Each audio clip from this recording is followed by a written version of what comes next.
Taiho could not remember the last time he slept. His eyes burned. His hands shook. His legs felt like they were made of stone, and every step was a small battle against his own body. The war had been going on for 3 years now. Humans had joined the Galactic Alliance to fight against the Vorn Empire, a race of conquerors who destroyed planets for fun. Taiho was not a soldier. He was a medic. He did not carry a gun. He carried bandages, medicine, and hope. But hope was running out. He walked through what was left of the city. The buildings were broken. The streets were covered in dust and ash. Fires burned in the distance, painting the night sky orange and red. The air smelled of smoke and something worse. Something he did not want to think about. 72 hours. That was how long he had been working without rest. 72 hours of blood, screaming, and death. 72 hours of telling soldiers they would be okay when he knew they would not be. 72 hours of holding hands as people took their last breath. His commander, a large alien with blue skin and 4 arms, had finally ordered him to stop. "You are no good to anyone dead," Commander Boral had said. "Go, rest, come back when you can stand without falling." So Taiho walked. He did not know where he was going. He just needed to get away from the medical tent, away from the smell of blood, away from the sounds of pain. The city had been beautiful once. The natives of this planet, the Kel, had built tall towers of white stone. They had gardens on every roof. They had fountains that sang with the movement of water. Now it was all ruins. The Vorn had destroyed everything in 3 days. Taiho stepped over a fallen statue. It was of a Kel mother holding her child. The child's head was missing. He felt sick. Humans had only been part of the galactic community for 50 years. In that time, they had gained a strange reputation. Other races thought humans were crazy, not because humans were violent or dangerous, but because humans cared too much. When the Zith people lost their home planet to a solar flare, humans sent ships full of food and medicine. When the Mora faced a plague, human doctors volunteered to help, even though the disease could kill them too.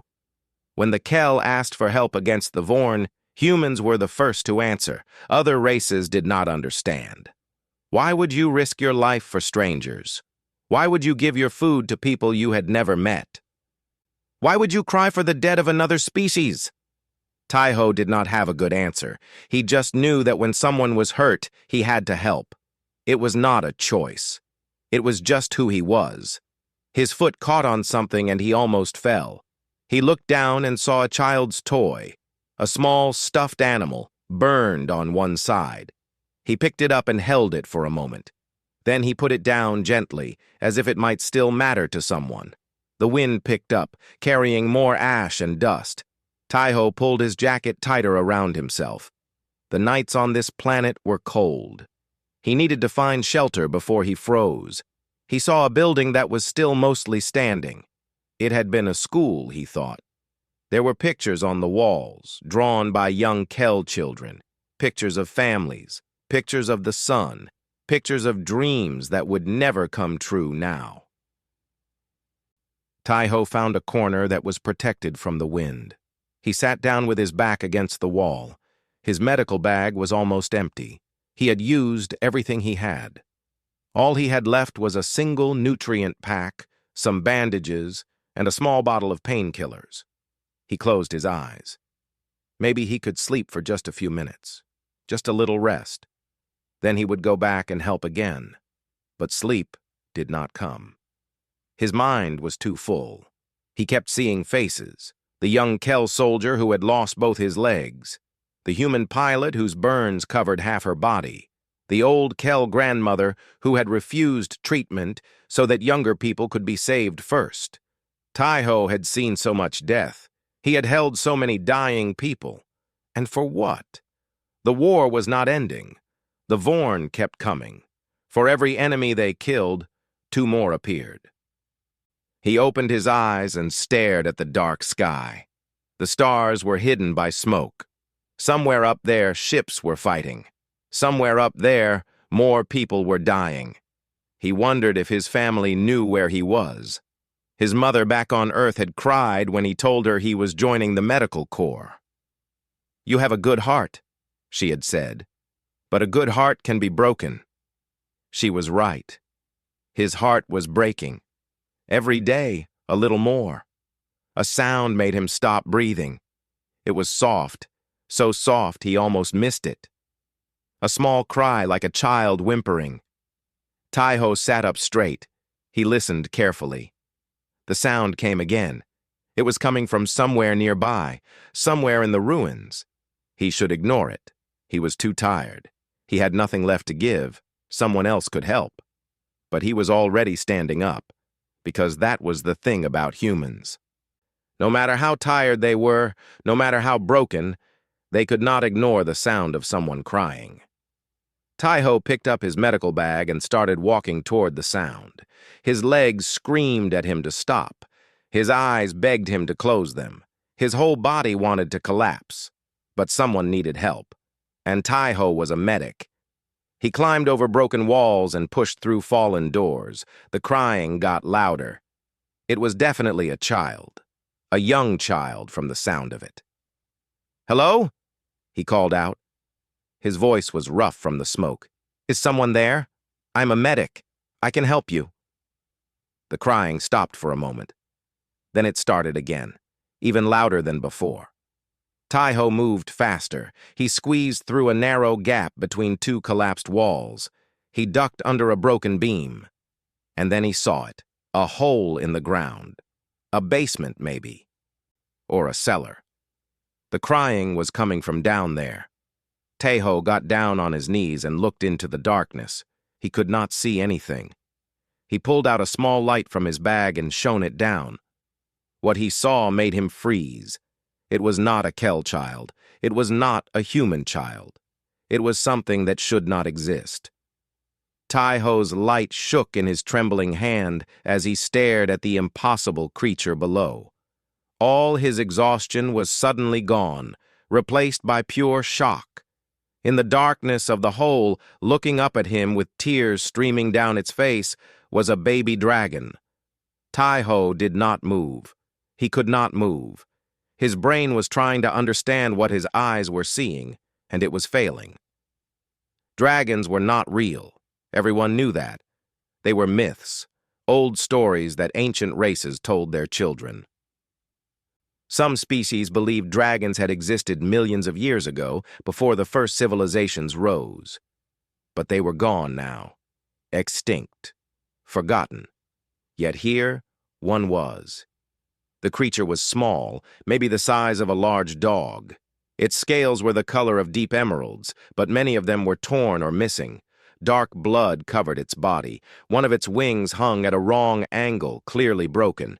Its tail was wrapped around itself as if trying to provide comfort. And its eyes. Its eyes were gold, bright like two small suns, and they were filled with tears. The baby dragon looked up at Taiho. Its small body was shaking with sobs. It opened its mouth, and Taiho expected to hear a roar or a growl or some animal sound. Instead, he heard words. "Please," the dragon said in perfect galactic common. "Please help me. It hurts." Taiho's legs gave out. He sat down hard on the ground, still staring at the creature. His mind was spinning. Dragons could talk? Dragons were real? How was this possible?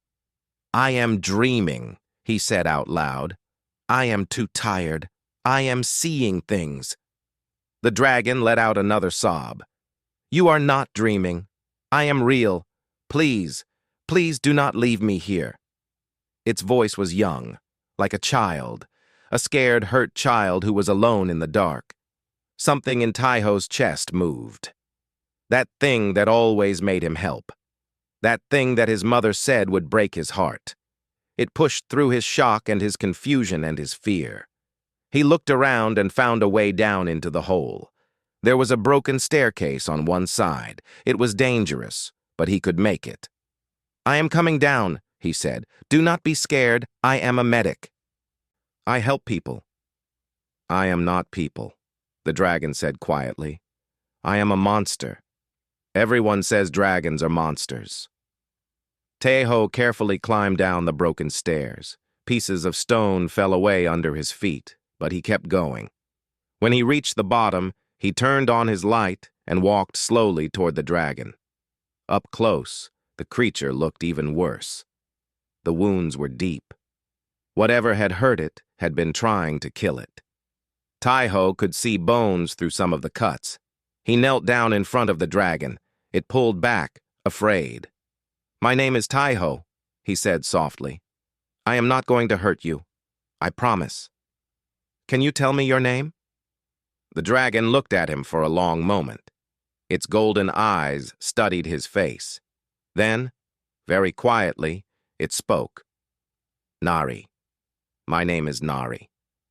That is a beautiful name, Taeho said. Nari. I need to look at your wounds. Is that okay? I will be very gentle. Nari hesitated. Then she nodded slowly. Taeho opened his medical bag. His hands were still shaking, but not from tiredness anymore. He was amazed. He was scared. He was confused. But more than anything, he was determined to help. He started with the wing. It was definitely broken. The bone was not sticking out, which was good, but it was bent in a way that wings should not bend. This is going to hurt when I fix it, he said honestly, but I have to set the bone so it can heal properly. Nari looked at her wing and then back at Taeho. Okay, she whispered. I trust you. Those 3 words hit Taeho harder than he expected. This creature, this impossible being that everyone said was a monster, trusted him. A human she had just met. A stranger. He worked carefully.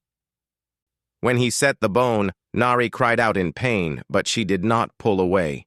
She just closed her eyes and let Taeho work. You are very brave, Taeho told her. I am not brave, Nari said. I am scared.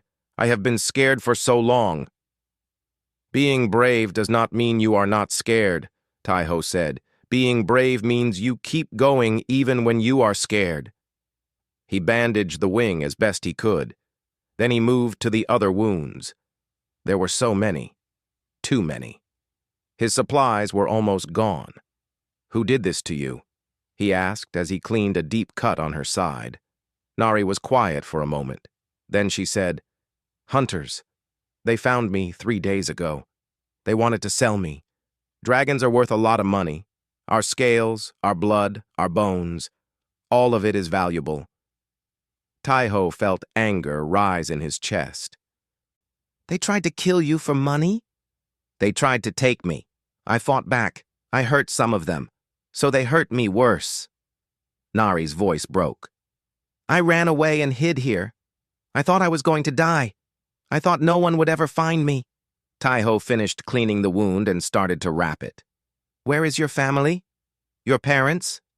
Nari did not answer. She just looked away. Nari? I do not have a family, she said finally. My mother died when I was very young. I do not remember her. I have been alone for as long as I can remember.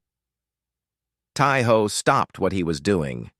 He looked at this small creature, this baby dragon, who had been alone in the universe, running and hiding with no one to protect her. How old are you? He asked. I do not know exactly. Maybe 50 years? Dragons age slowly. 50 years, and she was still a baby. Still a child. Why are dragons so rare? Taeho asked. What happened to your kind? Nari's golden eyes grew sad. We left. A long, long time ago. The other races feared us. They hunted us. They called us monsters and demons. So we flew away into the deep space, far from everyone. We hid ourselves from the galaxy. But you are here. I got lost, Nari said simply. When I was very small, I got separated from the others. I have been trying to find my way back ever since, but the galaxy is so big, and I am so small. Taeho's heart broke for her. 50 years of wandering alone. 50 years of being called a monster. 50 years of fear and hiding. He reached into his bag and pulled out his last nutrient pack. He opened it and held it out to Nari. Here, you need to eat. You have lost a lot of blood. Nari looked at the food and then at Tai-Ho. But that is yours. You need it too. I can get more, Tai-Ho lied. He had no idea when he would get more, but that did not matter. Please, eat. Nari took the nutrient pack carefully. She ate slowly, her small teeth chewing each bite. Tai-Ho watched her and felt something strange, something he had not felt in a long time. Purpose. For months, he had felt like he was drowning. Too many patients, too many deaths. Not enough time, not enough medicine, not enough hope. He had started to wonder if anything he did mattered. But here, in this dark hole with this impossible creature, he felt like he mattered, like he was exactly where he was supposed to be. Tai-Ho, Nari said softly. Yes? Why are you helping me? Other races run away when they see me, or they try to catch me. But you are helping me. Why? Tai-Ho thought about the question. It was a good question. Why was he helping a dragon? A creature that everyone feared? A creature that was not even supposed to exist? He smiled tiredly. Because you were crying, and I cannot ignore someone who is crying. Nari looked at him with wonder in her golden eyes. That is it? That is the only reason? That is the only reason I need. Nari was quiet for a long moment. Then she did something that surprised Tai-Ho. She moved closer to him and pressed her small head against his hand. Thank you, she whispered. Thank you for being kind. Tai-Ho gently touched her scales. They were cold. She was losing body heat from blood loss. He needed to keep her warm. He took off his jacket and wrapped it around her small body. I am going to take care of you, he said. I promise. I am going to fix you. Outside, the sounds of war continued. Explosions in the distance, ships flying overhead, people dying. But in this small, dark hole, a tired human medic held a baby dragon and made a promise he intended to keep. The galaxy was full of races who would have sold Nari, races who would have killed her, races who would have used her for parts. But Tai-Ho was human, and humans, for all their weaknesses, had one great strength. They cared. The night grew colder. Tai-Ho could see his breath in the air. Without his jacket, the cold bit into his skin, but he did not take it back from Nari. She needed it more than he did. He looked at his medical supplies. Almost nothing left. A few bandages, half a bottle of painkillers, some disinfectant. It was not enough. Nari's wounds were too serious. She needed real medical care. She needed surgery. She needed blood transfusion. But taking her to the medical camp was impossible. If anyone saw her, they would panic. Or worse, they would see value in her. Dragon blood, dragon scales, dragon bones. All of it could be sold for fortunes on the black market. Tai-Ho had seen what greed did to people. Even good people, even people who called themselves heroes. No, he could not take her to the camp. He had to find another way. Nari, he said gently, I need to ask you something. Nari opened her golden eyes. She had been drifting in and out of sleep. Her body was weak from blood loss. Yes? Can dragons heal themselves? I have heard stories that dragons have special powers. Nari made a small sound, almost like a laugh. Stories. Always stories. Dragons can do many things. We can fly between stars. We can live for thousands of years. We can breathe fire or ice or lightning. But healing ourselves? No. We are not so powerful. Tai-Ho felt his hope drop. So you need regular medical care, like anyone else. Yes. But it does not matter. I have survived worse. I will be fine. She was lying. Tai-Ho could see it in her eyes. She did not believe she would survive. She was just saying it to make him feel better. I am going to save you, Taiho said firmly. I do not care how. I will find a way. Nari looked at him with confusion. Why do you care so much? We just met. I am nothing to you. You are not nothing. You are a living being who is hurt. That is enough for me. Nari was quiet. Then she said, You are strange, even for a human. I have been told that before. Taiho thought about his options. He could go back to the medical camp and steal supplies. It was dangerous. If he was caught, he would be punished, maybe thrown out of the medical corps, maybe put in prison. But if he did not get supplies, Nari would die. It was not really a choice. I need to leave for a little while, he said. I have to get more medicine and bandages. Will you be okay alone? Nari's eyes grew wide with fear. You are leaving? Just for a little while. I promise I will come back. That is what everyone says, Nari whispered. And then they never come back. Taiho felt his heart squeeze. How many times had this little dragon been abandoned? How many times had people promised to help and then disappeared? He reached out and touched her head gently. I am not everyone. I am Taiho. And when I make a promise, I keep it. I will come back. I swear on my life. Nari looked at him for a long moment. Then she nodded slowly. Okay. I will wait for you. Taiho smiled. He checked the bandages one more time, made sure his jacket was wrapped tightly around her, and then climbed back up the broken stairs. The city was even darker now. The fires had died down, leaving only smoke and ash. Taiho moved quickly through the ruins, heading back toward the medical camp. His body screamed at him to stop.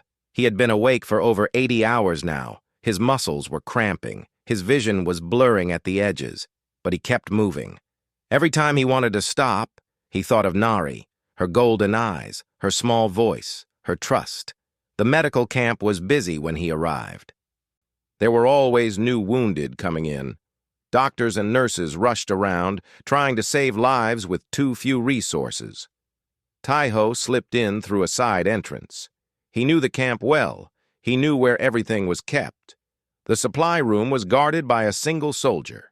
Taiho waited until the soldier looked away, then slipped inside. His hands moved fast. Bandages, disinfectant, painkillers, antibiotics, a blood coagulant, a small surgery kit. He took everything he could fit in his bag. What are you doing? Taiho froze. He turned around slowly. A woman stood in the doorway. She was human, with short black hair and tired eyes. Her name was Yuna. She was another medic, one of the few humans in the camp. Yuna, Taiho said. I can explain. You are stealing supplies, she said flatly, during a war. That is treason. It is not for me. There is someone who needs help. Someone who cannot come to the camp. Yuna crossed her arms.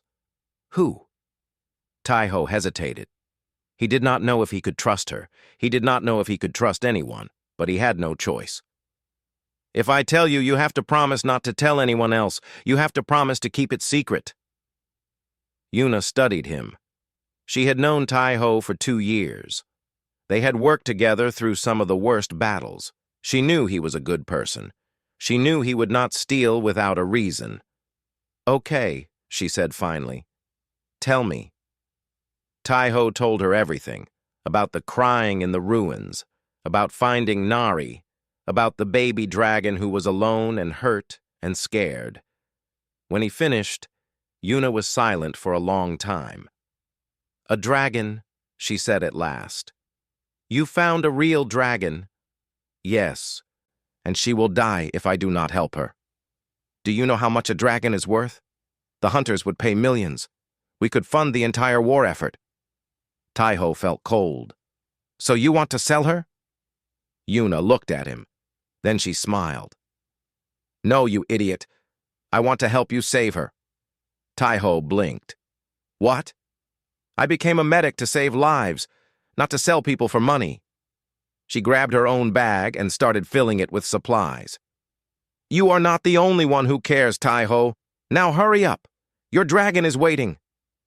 Together, they loaded 2 bags full of medical supplies, enough to perform real surgery, enough to save Nari's life. As they left the supply room, Yuna touched Tai-Ho's arm. You know this is dangerous, right? If anyone finds out what we are doing, we will be in serious trouble. I know. And you are still going to do it? Tai-Ho nodded. I cannot let her die. I made a promise. Yuna smiled again. You really are a strange human, Tai-Ho. They moved quickly through the camp and back into the ruined city. The journey took longer with 2 people, but Yuna kept up well. She was tough. She had seen as much death as Tai-Ho had. When they reached the building with the hole, Tai-Ho climbed down first. Nari? I am back. I brought help. For a terrible moment, there was no answer. Tai-Ho felt fear grip his heart. Was he too late? Then a small voice spoke from the darkness. You came back. Nari was still alive. She was weaker than before, but she was alive. Yuna climbed down and saw the dragon for the first time. Her eyes went wide. Oh my God, she whispered. She is beautiful. Nari looked at the new human with fear. It is okay, Tai-Ho said quickly. This is Yuna. She is my friend. She is here to help. Yuna knelt down slowly. Hello, Nari. I am very happy to meet you.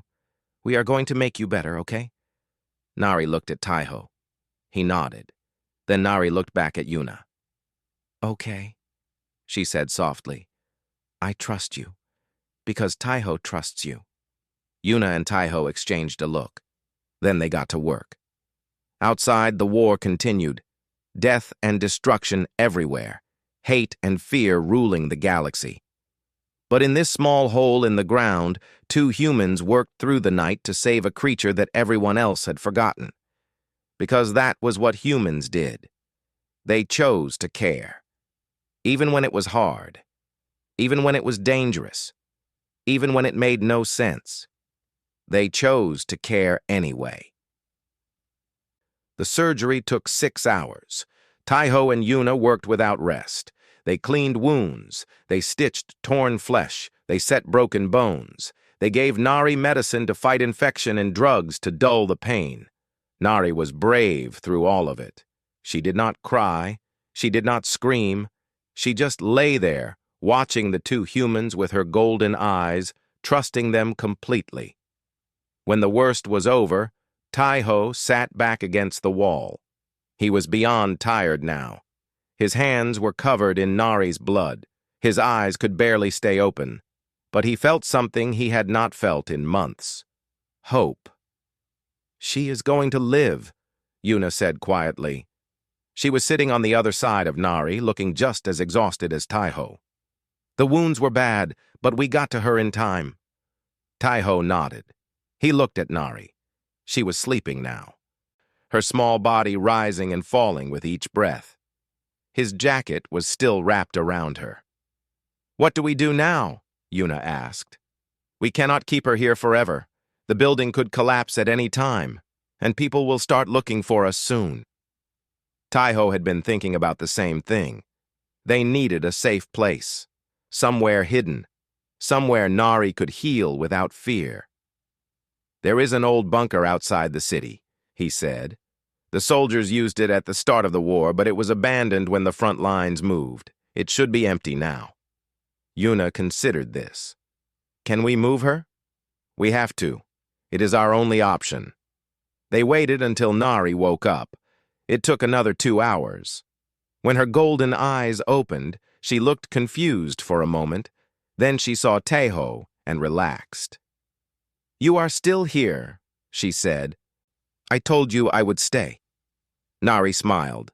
It was a small smile, but it was real. Yes, you did. Tai-Ho explained the plan.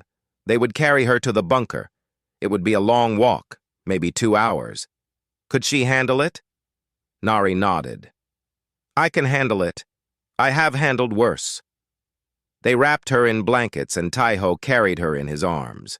She was heavier than he expected, but he did not complain. Yuna walked ahead, checking for danger.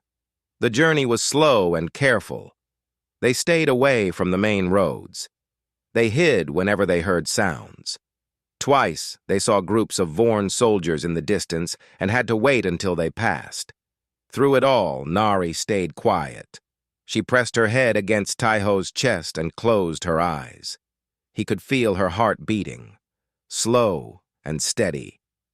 "Taiho," she whispered at one point. "Yes? Can you tell me about Earth, your home planet?" Taiho smiled despite his exhaustion. "What do you want to know?" "Everything. I have never been there. I have heard it is beautiful." So Taiho talked. He told her about the blue oceans that covered most of the planet. He told her about the tall mountains and the deep forests. He told her about the cities full of lights and the villages full of quiet. He told her about the seasons, how the leaves changed color in autumn, and how snow covered everything in winter. "It sounds wonderful," Nari said. "It is. Maybe one day I can take you there." Nari was quiet for a moment. Then she said, "I would like that." They reached the bunker as the sun began to rise. It was built into the side of a hill, hidden by rocks and dead trees. Inside, it was dark and dusty, but it was dry and warm. Most importantly, it was safe. Taiho set Nari down on a pile of old blankets. Yuna found some emergency supplies that the soldiers had left behind: water, dried food, a small heater. "This will work," Yuna said. "She can stay here until she heals." Taiho sat down next to Nari. He was so tired that he could barely think. His body was begging for sleep. "Rest," Nari said softly. "You have done enough. Rest now. I need to watch over you." "I will watch over you instead." Nari's golden eyes sparkled with warmth. "You have taken care of me. Now let me take care of you." Taiho wanted to argue, but he could not. His eyes closed on their own. Within seconds, he was asleep. He dreamed of dragons, not the monsters from stories, but beautiful creatures that flew through the stars. They sang songs that shook the universe. They danced on the edges of galaxies, and in the dream, one of them turned to look at him with golden eyes. "Thank you," the dragon said. "Thank you for saving my child." Taiho woke up to the smell of food. Yuna had heated up some of the dried rations. Nari was awake too, looking stronger than before. "How long was I asleep?" Taiho asked. 10 hours, Yuna said. "You needed it." 10 hours. It was the longest he had slept in months. Nari watched him as he ate. There was something different in her eyes now. Something deeper. "Taiho, can I ask you a question?" "Of course." "Why do humans sing?" Taiho blinked. It was not the question he had expected. "What do you mean?" "Last night, when you were carrying me, you were singing quietly. A song I did not understand. Why do humans do that?" Taiho remembered. He had been singing an old Korean lullaby. His mother used to sing it to him when he was young. He had not even realized he was doing it. "We sing to feel better," he said slowly. "When we are sad or scared or tired, singing helps us keep going. And when someone we care about is hurt, we sing to comfort them." Nari considered this. Dragons sing too, but our songs are different. We sing to remember. Every dragon knows songs that are thousands of years old. Songs about our history. Songs about people we have lost. Songs about places that no longer exist. That sounds beautiful and sad at the same time? It is. Nari looked down at her bandaged body. "I have not sung in a very long time. I forgot how." Taiho moved closer to her. "Would you like me to teach you a human song?" Nari's eyes widened. "You would do that?" "Of course." So Taiho taught her. He taught her the lullaby his mother used to sing. The words were in Korean, old and simple. They spoke of the moon and the stars and a child falling asleep in their mother's arms. Nari learned quickly. Her voice was different from a human's, deeper and richer, but somehow the song sounded right coming from her. When she finished singing, Yuna had tears in her eyes. "That was beautiful," she whispered. Nari looked at Taiho. "I remember now. I remember why dragons used to love humans." Used to? Long ago, before the fear and the hunting, humans and dragons were friends. We taught each other. We learned from each other. Dragons taught humans about the stars. Humans taught dragons about feelings. Nari's voice grew sad. Then the other races came. They told humans that dragons were dangerous. They told them we were monsters, and humans forgot. They forgot that we used to be friends. Taiho felt something shift in his chest. "Then let us be friends again. Right here, right now." Nari looked at him with her golden eyes, eyes that had seen centuries of loneliness, eyes that had cried countless tears. "Yes," she said softly, "let us be friends." Outside, the war still raged. The galaxy was still full of pain and death. But inside the small bunker, a human and a dragon sang together. And for a moment, the universe felt a little bit brighter. 3 weeks passed. Nari grew stronger every day. Her wounds healed. Her broken wing mended. The color returned to her scales, deep emerald green that shone in the light. She could move again, walk again, and soon she would be able to fly again. Taiho visited her whenever he could. He still worked at the medical camp during the day, treating wounded soldiers and civilians. But every night he would make the long walk to the bunker to check on Nari. Sometimes Yuna came with him. She had grown to care about Nari, too. The three of them would sit together, eating rations and talking about everything. About the war, about their homes, about their dreams. Nari told them about her kind, about how dragons could fly through the emptiness of space without ships, about how they could live for thousands of years, about how they could remember everything they had ever seen or heard. "We were the oldest race in the galaxy," she said one night. "We were here before all the others. We watched civilizations rise and fall. We saw the first stars being born and the last stars dying." "What happened?" Taiho asked. "Why did your people leave?" Nari was silent for a moment. "Fear, not our fear. The fear of others. As the younger races grew, they became afraid of us. They could not control us. They could not understand us. So they tried to destroy us." "That is terrible. It is the way of things. When people do not understand something, they fear it. And when they fear it, they try to kill it." Nari looked at Taiho with her golden eyes. "But you did not fear me. You found me crying in a hole, a creature from your nightmares, and you helped me. Why?" Taiho had been asked this question many times, by Nari, by Yuna, by himself. The answer had become clear over these 3 weeks. "Because fear is a choice," he said. "When I saw you, I could have chosen to be afraid. I could have run away. I could have called for soldiers to kill you. But I heard you crying, and all I could think was that you were in pain. The fear did not matter. The stories did not matter. You needed help. That was all that mattered." Nari moved closer to him. She pressed her head against his hand, the way she always did when she felt grateful. "Among my people there is a tradition," she said. "When someone saves a dragon's life, the dragon calls them a fire keeper. It means they carry a piece of the dragon's flame in their heart. It is the highest honor we can give." Taiho felt warmth spread through his chest. "I am honored." "You should be. In 5,000 years of my life, I have never called anyone fire keeper before." Yuna smiled from her corner of the bunker. "That is quite something. Taiho, you made history." But Nari was not finished. She stood up, stretching her wings. They were fully healed now, beautiful and strong. Taiho, Yuna, I need to tell you something. What is it? Nari looked toward the bunker entrance, toward the outside world. The other dragons, my people, they have been watching. Taiho felt his heart skip. Watching? From where? From the deep space, from the places where no one can find us. We have always watched the galaxy.